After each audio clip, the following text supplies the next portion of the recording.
past weeks have become a real mental struggle.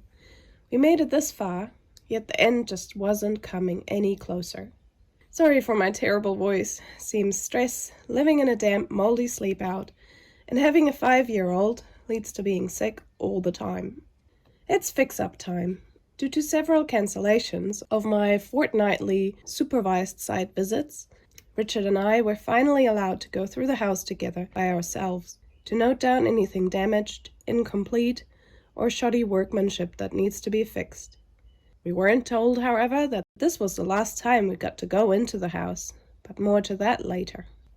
Some issues can't be fixed anymore. Like we asked for the shower head to be installed at 2 meters height, so they installed it at 2.2 meters, for water to be cold by the time it reaches me or anyone else not as tall as my husband. Frustrating, but clearly too late to fix now. The driveway concrete was finally poured. One of the last big things for it to feel like a finished house now. Then Richard went to site one evening to continue the electrical work. The house was locked, and the lockbox code for the key had been changed. There had been no communication, of course. He requested access the following day, and the excuse was they had changed the locks because a tradie damaged the door. But since the electrical fit-off was safe enough for council, he also won't get access to finished data panel and security system, which are part of a normal electrical scope prior to handover. They even said they assumed if we had access to the key, we'd just move in. Why are we being treated like this? We'd be in breach of contract and immediately liable to all outstanding money, which we're actually planning to dispute, not that we know the full scope, so that would be rather stupid. Then we're told the final council inspection is booked for the Monday. Oh gosh, we're finally there. Monday came, but the inspection didn't happen. Apparently the project manager couldn't line up his time with the council inspectors. It would be rescheduled the next day. Tuesday came, and we heard nothing all day, which was truly nerve-wracking. Well, we finally found out it was just a partial inspection because some of the drainage was never signed off properly.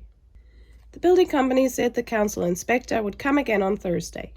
He didn't. Then Friday? Nope, apparently didn't come either. Phoning council directly, they said a site meeting was booked for the following Thursday. Another week patiently waiting. That finally happened, but I had to wait until Friday to phone council directly because, of course, the building company wasn't responding, that it failed again. They hadn't prepared all the documents required. Also, the easement pipe, which was meant to be laid underground, wasn't connected properly. So now burying it was pushed onto us to fix, under landscaping. It's so ridiculous because we had raised this issue nearly a year ago with the project manager, that this wasn't connected up correctly.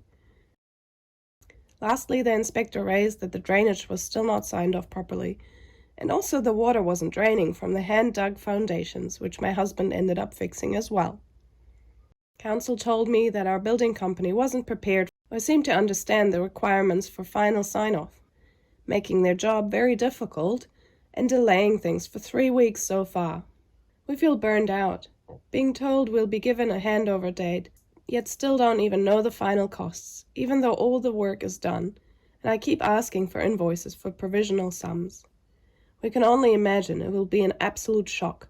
They're still purposefully withholding.